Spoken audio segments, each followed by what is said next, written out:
I'm extraordinarily fond of Mr. Kamal Nath, and he comes up with colourful expressions. But that particular expression on stools, I think, was a bit far-fetched.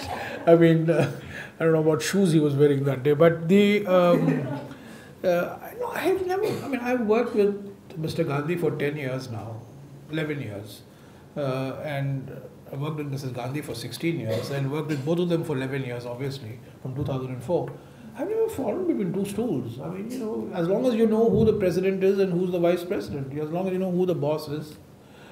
In some issues, their views coincide. On some issues, they have different points of view.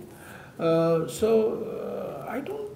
I think it's a nice, typical Kamal Nath way of saying it, but I think it's factually not right.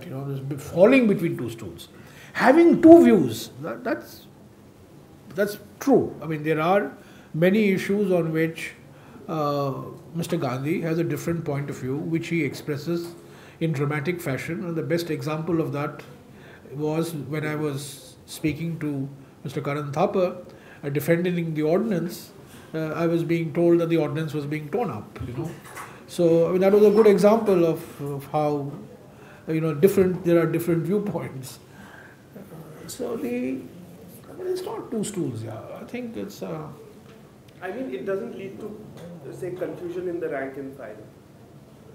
Everybody knows that ultimately the buck stops with the Congress president. Okay, there are no two Congress presidents. In Jaipur on 18th of January 2013, Mr. Gandhi didn't become working president.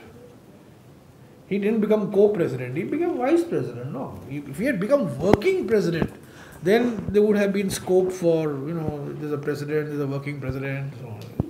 The vice president. So ultimately, whatever the times in which I had to go to him for a decision, he would always say, well, this is my point of view, but it has to be approved by the Congress president.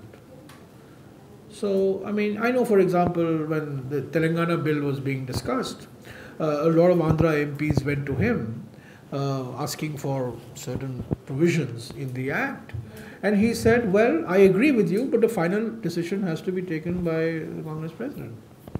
So he is extraordinarily mindful of the fact that he is vice president and that there is a Congress president ultimately out there. If we expect the Congress vice president to overrule the president, that's being unrealistic.